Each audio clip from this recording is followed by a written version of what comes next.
بسم الله الرحمن الرحيم اللهم صل على محمد النبي الأمي وعلى آله وسلم تسليما كثيرا كثيرا. بسم الله الرحمن الرحیم.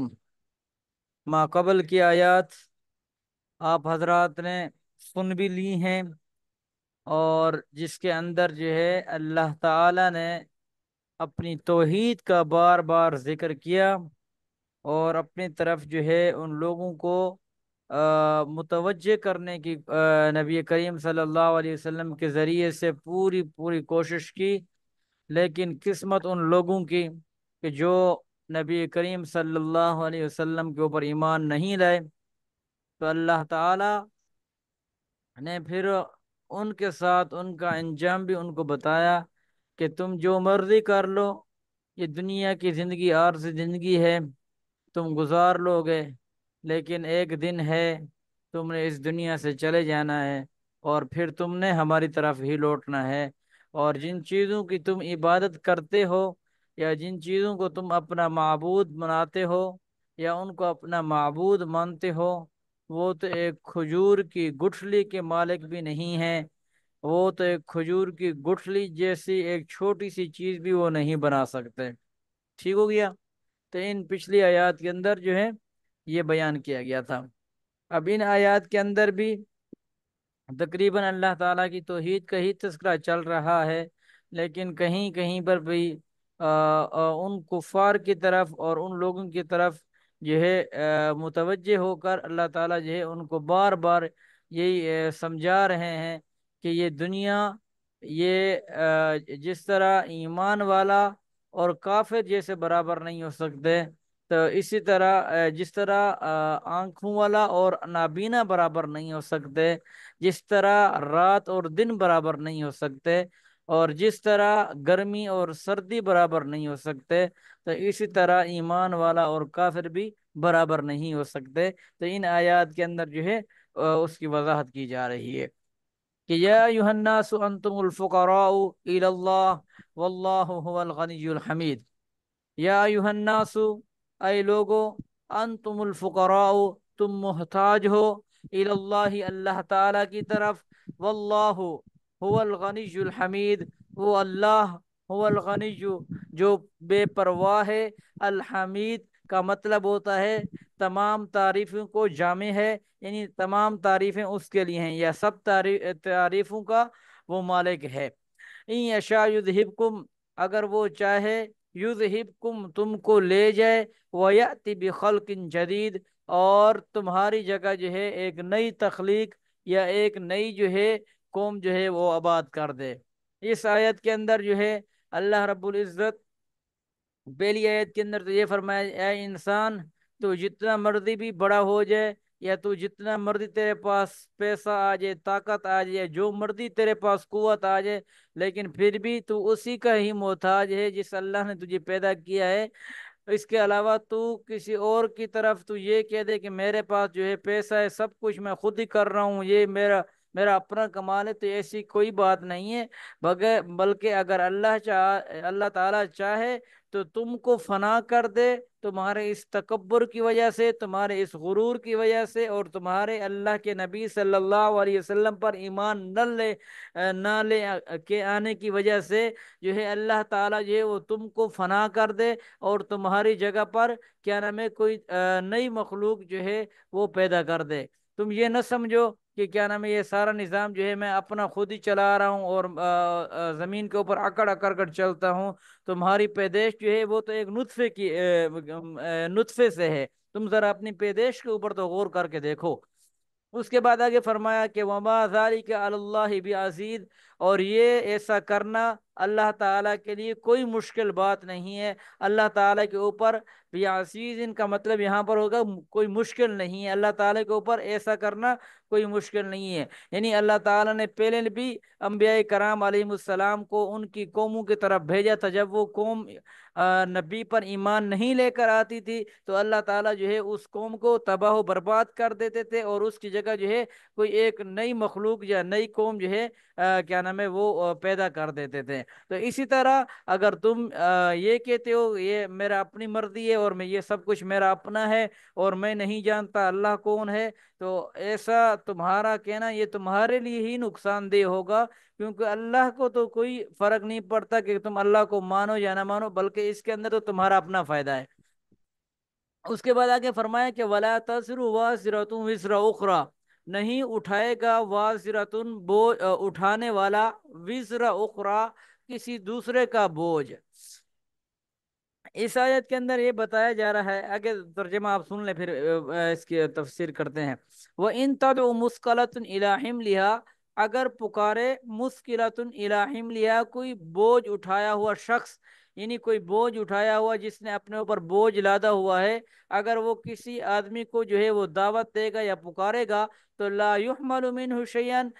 دعوت یعنی اس میرے اوپر بہت زیادہ بوجھ ہے، اس کو اٹھانے کے لیے جو ہے کسی آدمی کو بلائے گا اور وہ یہ کہے گا کہ میری آپ ہیلپ کریں، تو لا يحمل منه شيء، تو کوئی بھی اس کو نہیں اٹھائے گا ذرہ برابر بھی، یعنی کچھ بھی، ولو کان ذا قربا، اگرچہ وہ اس کا قریبی رشتہ دار ہی کیوں نہیں ہے۔ اس آیت کے اندر جو ہے آخرت کے احوال کو بیان کیا جا رہا ہے کہ آخرت، یہ مشرکین مکہ یہ بھی کہتے تھے کہ اگر پہلی بات یہ کہ یہ آخرت کا انکار کرتے تھے کہ ہم اس بات کو کیسے تسلیم کر لیں کہ جب بندہ ایک دفعہ مر جائے گا وہ مٹی ہو جائے گا اور اس کے بعد دوبارہ کس طرح زندہ کیا جائے گا، یہ ہماری عقل کے اندر یہ بات نہیں آتی۔ تو کیا نام ہے وہ کہتے تھے کیا نام ہے اگر ایسی کوئی بات ہے تو ہم جو ہے آخرت کے اندر جو ہے وہ دوسرے کا بوجھ اٹھا لیں گے۔ تو یہ ایک صحابی کا غالباً واقعہ، لیکن اس آیت کا شان نزول نہیں ہے، وہ اسی ضمن میں آ رہا ہے۔ تو میں آپ حضرات کو بتا دوں شان نزول اس آیت کا نہیں ہے، لیکن وہ کسی اور آیت کا ہے، اسی طرح کی ہی آیت، لیکن وہ کسی اور آیت کا وہ شان نزول ہے۔ لیکن میں آپ کو بتاتا چلوں کہ ایک صحابی تھے، اللہ تعالیٰ کمی پیشی معاف فرمائے اس بات کے اندر، تو وہ کیا نام ہے کمزور صحابہ کرام یعنی غریب تھے، اور اس کا جو ہے کیا نام ہے ایک بہت بڑا کافر اس کے پاس اس کا جو ہے رقم تھی یا کوئی چیز اس نے اس صحابی سے لی تھی، تو وہ صحابی نے اس کو کہا کہ کیا نام ہے تو میرے جو امانت ہے یا میرے جو تو نے پیسے دینی ہے جو بھی چیز تھی وہ مجھے دے دے۔ تو اس آدمی نے کہا کہ میں تب یہ دوں گا جب آپ یہ انکار کرو گے کہ میں جو ہے محمد صلی اللہ علیہ وسلم کے اوپر ایمان نہیں لاتا۔ تو اس صحابی نے کہا کہ اگر یہ مر بھی جاؤں، میں مر کر پھر دوبارہ اٹھایا جاؤں اور دوبارہ اٹھانے کے بعد تب بھی میں یہ بات نہیں کہوں گا کہ میں محمد صلی اللہ علیہ وسلم کے اوپر ایمان نہیں لاتا۔ تو پھر اس کے اوپر اس کافر نے کہا تھا کہ اگر تو یہ کہتا ہے کہ میں دوبارہ بھی اٹھایا جاؤں تو بھی میں بھی تجھے ابھی پیسے نہیں دیتا، بلکہ میں بھی کیا نام ہے دوبارہ جب میں دوبارہ اٹھایا جاؤں گا تو اس وقت میرے سے پیسے لے لینا، یعنی آخرت کی اندر جو ہے میرے پہ۔ تو اس آیت سے یہ ثابت کیا جا رہا ہے کہ کوئی بھی قیامت والے دن یہ نہ سمجھے کہ میں جو ہے کیا نام ہے کسی کا بوجھ اٹھا لوں گا، بلکہ کوئی کسی کا بوجھ اٹھانے والا نہیں ہوگا، بلکہ جن لوگوں کو اس نے گمراہی کے راستے پر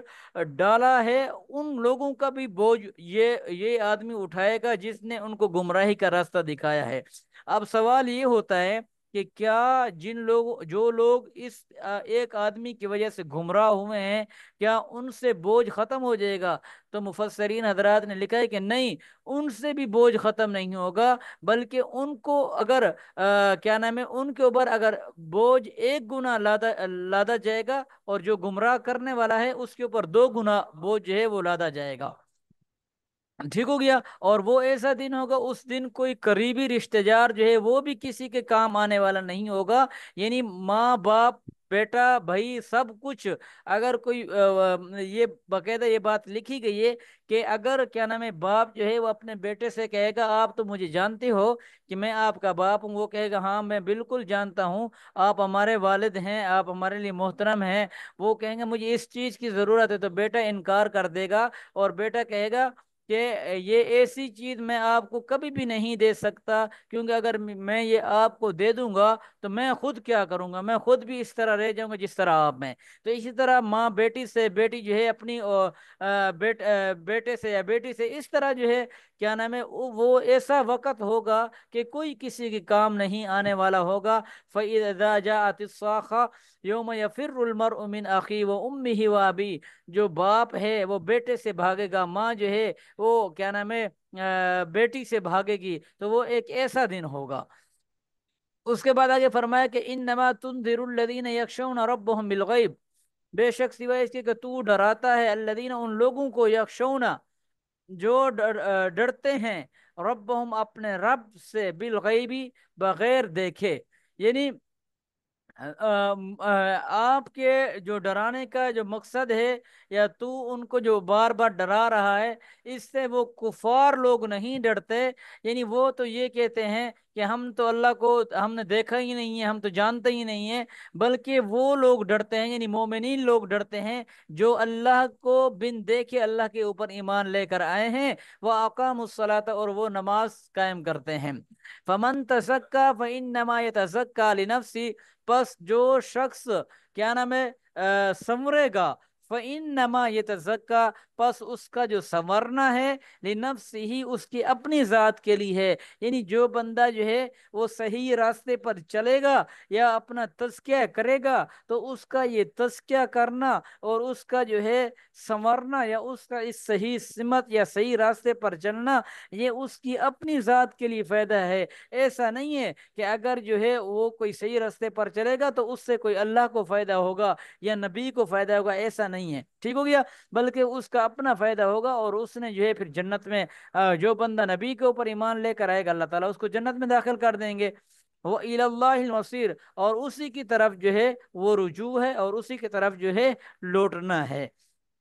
اب ان آیات کے اندر جو ہے ان کفار کو کیا نام ہے یہ دنیاوی اور مثالیں دے کر بار بار یہ سمجھایا جا رہا ہے کہ وما یستوی الاعمی والبصیر ولا الظلمات ولا النور، کہ نہیں برابر ہو سکتا کوئی اندھا والبصیر اور دیکھنے والا۔ پیچھے بھی ہم غالباً 12واں سپارہ جب ہم نے شروع کیا تھا تو اس وقت بھی اس طرح کی ایک آیت آئی تھی کہ کیا نام ہے نابینا جو اندھے اور جو ہے نابینا جو ہے وہ برابر نہیں ہو سکتا۔ کیا مطلب کہ ایک اندھا آپ دنیا کے اندر دیکھتے ہیں، ایک نابینا ہے اور ایک دیکھنے والا ہے، تو کوئی ایسا کوئی بھی نہیں کہے گا کہ یہ دونوں برابر ہیں۔ تو اسی طرح کیا نام ہے جو ایمان نہیں لا رہے اور جو ایمان لائے ہیں، جو مومن ہیں، تو وہ کیسے ایک دوسرے کے برابر ہو جائیں گے، اور وہ جو ہے دونوں ڈائریکٹ جنت میں چلے جائیں گے، یا دونوں جو ہے وہ جہنم میں چلیں گے؟ یہ کیسا ہو سکتا ہے؟ یہ دنیاوی مثال اللہ تعالیٰ ذکر کر کے بطور تمثیل کے سمجھا رہے ہیں۔ آگے ایک مثال اور دی کہ وَلَا الظُّلُمَاتُ وَلَا النُّورُ،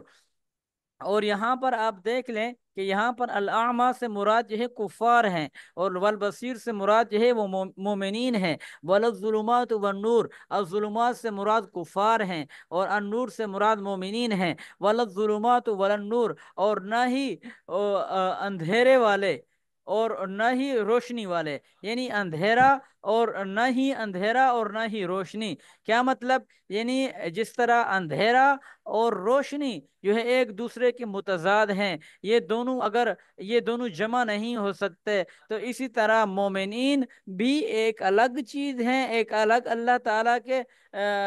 کیا نام ہے ان کو نوازا ہوا ہے اور ان کا درجہ اور مقام رکھا ہوا ہے، اور جو کیا نام ہے کافر ہیں، ان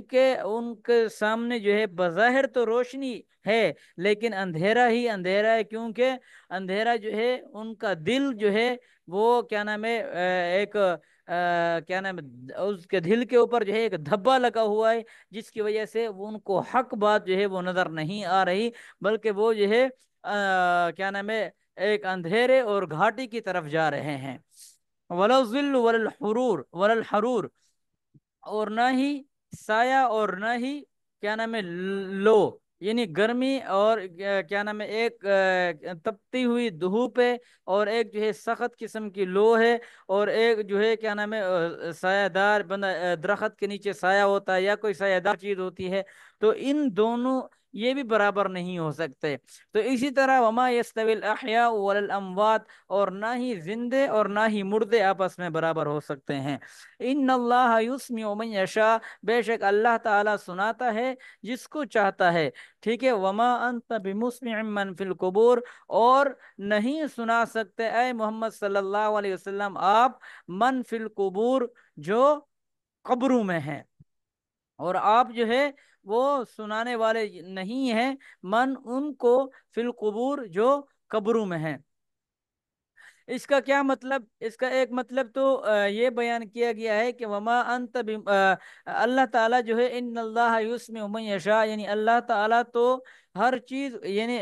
جس کو چاہے، چاہے مردے ہیں یا چاہے زندے ہیں، چاہے جانور ہیں، چاہے چوپائے ہیں، جو بھی ہیں، اللہ تعالیٰ جو ہے ہر چیز کو یا ہر اپنی مخلوق جو کوئی ہے وہ سنا سکتا ہے۔ اللہ تعالیٰ کے ہاں تو کوئی وہ کمی نہیں ہے۔ وما انت بمسمع من فی القبور، یعنی آپ نہیں سنانے والے من فی القبور، جو کیا نام ہے قبور میں ہے، یعنی قبر کے اندر جو ہے بندہ مردہ ہوتا ہے تو اس کو کوئی بات سمجھ نہیں آتی، وہ جو ہے کوئی بات نہیں سن سکتا۔ تو اسی طرح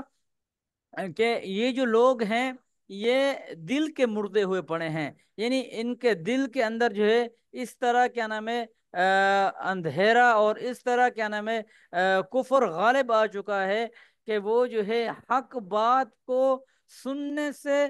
بظاہر کانوں سے تو سنتے ہیں، لیکن دل کی آنکھ سے یا دل کے کان سے جو ہے وہ دیکھتے بھی نہیں ہیں اور سنتے بھی نہیں ہیں۔ وما انت بمسمع من فی القبور کا یہ مطلب ہو گیا کہ آپ جو ہے ان کو نہیں سنا سکتے۔ اس کے بعد فرمایا کہ ان انت الا نذیر، بے شک آپ جو ہے صرف اور صرف ڈرانے کے لیے ہیں، آپ جو ہیں ڈرانے والے ہیں۔ انا ارسلناک بالحق بشیرا ونذیرا، بے شک ہم نے آپ کو حق دے کر بھیجا ہے، بشیرن حق کے ساتھ بھیجا ہے، بشیرن خوشخبری دینے والا، ونذیرن اور ڈرانے والا۔ وَإِن مِّنْ أُمَّةٍ إِلَّا خَلَا فِيهَا نَذِيرٌ، اور نہیں ہے کوئی امت ایسی کہ مگر اس میں نہ آیا ہو ڈرانے والا، یعنی یا کوئی بھی جماعت یا کوئی بھی فرقہ یا کوئی بھی امت ایسی نہیں گزری کہ جس کے اندر اللہ نے ڈرانے والا نہ بھیجا ہو، یعنی ہر ایسی امت کہ اس کے اندر جو ہے اللہ تعالیٰ نے جو ہے وہ ڈرانے والا بھیجا ہے، اور ان ڈرانے والوں نے کیا نام ہے ان کو دعوت دی ہے اور اللہ تعالیٰ کی طرف ان کو بلایا ہے، لیکن ان میں سے چند ایک ہوتے تھے کیا نام ہے جو اس وقت جو اپنے وقت کا نبی ہوتا تھا اس کی بات کو مان لیتے تھے اور کیا نام ہے سیدھے راستے پر چل پڑتے تھے۔ اس کے بعد یہ جو اگلی آیت ہے، اگلی آیت کے اندر جو ہے انہی لوگوں کا ذکر کیا جا رہا ہے کہ وَإِن يُكَذِّبُوكَ، یا اس آیت سے آپ صلی اللہ علیہ وسلم کو تسلی دینا بھی مراد لیا جا سکتا ہے کہ وَإِن يُكَذِّبُوكَ، اے نبی صلی اللہ علیہ وسلم آپ کو یہ بات اس کا ترجمہ نہیں، اس پہلے میں آپ کو یہ مثال بیان کر کے سمجھا دیتا ہوں کہ یعنی نبی کریم صلی اللہ علیہ وسلم کو تسلی دینا اس طرح مقصود ہے کہ اے محمد صلی اللہ علیہ وسلم آپ جو بھی ان کو حق کی بات یا آپ جو بھی ان سے بات کرتے ہیں تو یہ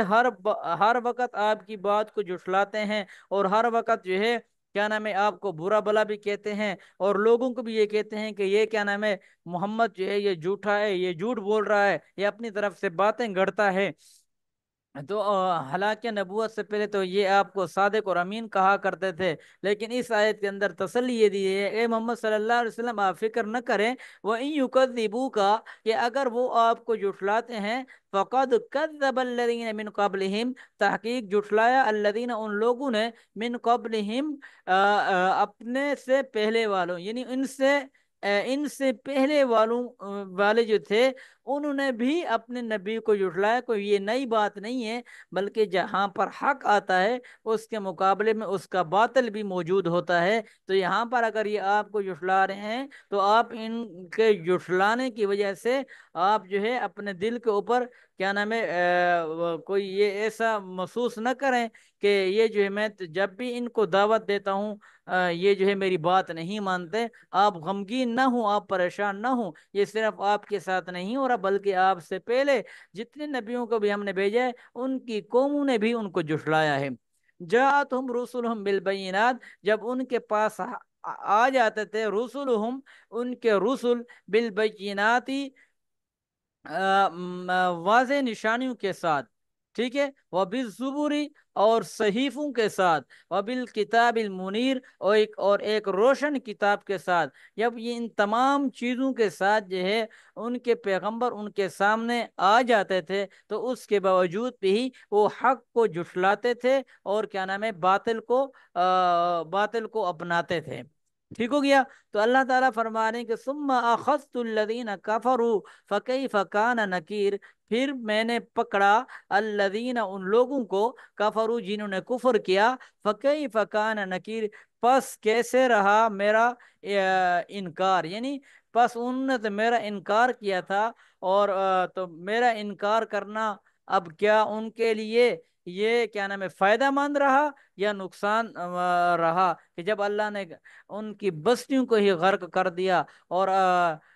بعد آپ پڑھ چکے ہیں 12ویں پارے کے اندر جو ہے کتنے نبیوں کا واقعہ ہم نے پڑھا تھا کہ ہر بستی کا انجام جو ہے اللہ تعالیٰ نے اس کے اندر ذکر کیا ہے کہ اس بستی کو اس طرح سے ہلاک کیا ہے، اس بستی کو اس طرح سے ہلاک کیا ہے. تو جو بندہ اللہ کی بات نہیں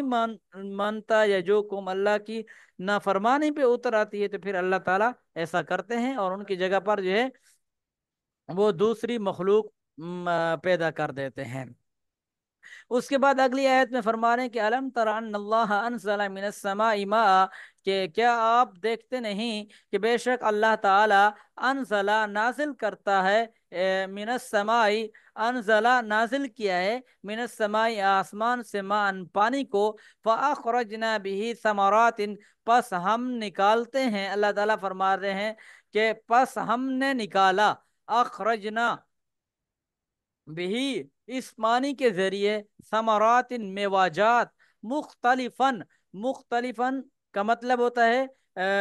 مختلفاً الوان، دونوں کو ملا کر کہ جن کے رنگ جو ہے وہ مختلف ہیں. یعنی یہ جو میوجات ہم نے زمین سے پیدا کیے ہیں ان کے جو رنگ ہیں وہ کیا نام ہے مختلف قسم کے ہیں. سیب کا آپ رنگ دیکھ لیں، مالٹے کا آپ دیکھ لیں، کیلے کا، کینو کا آپ دیکھ لیں. تو اسی طرح اور کیا نام ہے یہ جو بادام ہیں، یا کیا نام ہے اخروٹ ہیں، یا اس طرح کے اور جو چیزیں ہیں، ناشپتی ہے. تو ان تمام چیزوں کے رنگ دیکھنے اللہ تعالیٰ آسمان سے اللہ تعالیٰ نے پانی برسایا، اور پانی برسانے کے بعد جو ہے زمین سے اللہ تعالیٰ نے مختلف قسم کے یہ کیا نام ہے نکالے میوجات. اور وَمِنَ الْجِبَالِ جُدَدٌ بیض، اور پہاڑوں میں سے جُدَدٌ، جُدَدٌ کا مطلب ہوتا ہے گھاٹیاں. پہاڑوں میں گھاٹیاں ہیں، پہاڑوں میں گھاٹیاں ہیں. اور اس کے بعد ہے، ایک منٹ، بیض کہتے ہیں سفید، سفید گھاٹیں ہیں. وہ حمر، اور سرخ، مختلف الوانها، ان کا جو ہے رنگ جو ہے وہ مختلف ہے. وہ غرابیب سود، اور بعض جو ایسے ہیں کہ کیا نام ہے وہ بالکل جو ہے وہ سیاہ، سیاہ ہیں. غرابیب سود کا ترجمہ جو ہے وہ یہ کیا گیا ہے کہ بھجنگے کالے. بھجنگے کالے کا مطلب ہے مکمل کالے. یعنی آپ پہاڑوں کی طرف غور کر لیں، بعض پہاڑ تو ایسے ہیں کہ جو بالکل سفید ہیں، اور بعض پہاڑ ایسے ہیں کہ جو کچھ سفید ہیں اور کچھ سفید نہیں ہیں. اور بعض پہاڑ آپ یہ دیکھیں جن میں یہ دونوں صفتیں نہیں ہیں، کہ نہ وہ تھوڑے سفید ہیں نہ یا بالکل سفید ہیں، بلکہ وہ بالکل کالے ہیں. تو آپ پہاڑوں کے اندر دیکھ لیں کہ اللہ تعالیٰ نے کیسے کیسے ان کو بنایا ہے. اس کے باوجود بھی تم اللہ تعالیٰ کی قدرت کا انکار کرتے ہو اور اللہ تعالیٰ کو نہیں مانتے. اس کے بعد اگلی آیت میں فرمایا کہ وَمِنَ النَّاسِ وَالدَّوَابِ وَالْأَنْعَامِ مُخْتَلِفٌ أَلْوَانُهُ كَذَلِكَ، اور لوگوں میں سے بعض وہ ہیں، وَمِنَ النَّاسِ، اور لوگوں میں سے بعض، وَالدَّوَابِ، اور چوپایوں میں، وَالدَّوَابِ کا مطلب ہوتا ہے اور کیڑوں میں سے، یعنی جو چیزیں زمین کے اوپر چلتی ہیں. وَالْأَنْعَامِ، اور چوپایوں میں سے، مختلف الوانہ، کہ ان کے جو رنگ ہیں وہ مختلف ہیں. کذالک، اسی طرح. اب اس کا کیا مطلب کہ انسان ہے ومن الناسی، اور لوگوں میں سے بعض لوگ ایسے ہیں، کوئی سفید ہیں، کوئی کالے ہیں، کن کا جو ہے مٹیالہ رنگ ہے، کن کا کیا ہے۔ اللہ تعالیٰ نے کن کا رنگ جو ہے وہ بالکل سفید بنایا ہے۔ والدواب، اور کیڑے مکوڑوں میں سے بھی ایسے ہیں، کوئی چھوٹے ہیں، کوئی باریک، کوئی کیا نام ہے بڑے ہیں، اور ان کا رنگ جو ہے وہ مختلف ہیں۔ والانعام، چوپائیوں میں سے بکری ہو گئی، گائے ہو گیا، گئی ہو گئی، اونٹ ہو گیا، اسی طرح کیا نام ہے بھینس ہو گئی۔ تو اللہ تعالیٰ نے ان سب کے رنگ جو ہے وہ مختلف بنائے ہیں۔ وہ کس وجہ سے؟ صرف اور صرف یہ سمجھانا چاہ رہے ہیں کہ اللہ تعالیٰ جو ہے یہ سب کچھ کر سکتا ہے، لیکن اس کے باوجود بھی تمہیں اللہ تعالیٰ کی یہ نعمتیں، یہ جو تمہارے سامنے تمہیں نظر آ رہی ہیں، ان کو دیکھ کر بھی تم اللہ کے اوپر ایمان کیوں نہیں لا رہے؟ انما یخشى اللہ من عباده العلماء، سوائے اس کے نہیں کہ بے شک یخشى اللہ، اللہ تعالیٰ سے ڈرتے ہیں، من عباده العلماء، علماء جو اللہ تعالیٰ کے محبوب بندے ہیں۔ ان اللہ عزیز غفور، بے شک اللہ تعالیٰ جو ہے وہ غالب بھی ہے اور بخشنے والا بھی ہے، غفور الرحیم بھی ہے۔ بس یہاں تک کافی ہے۔ جزاک اللہ خیرہ۔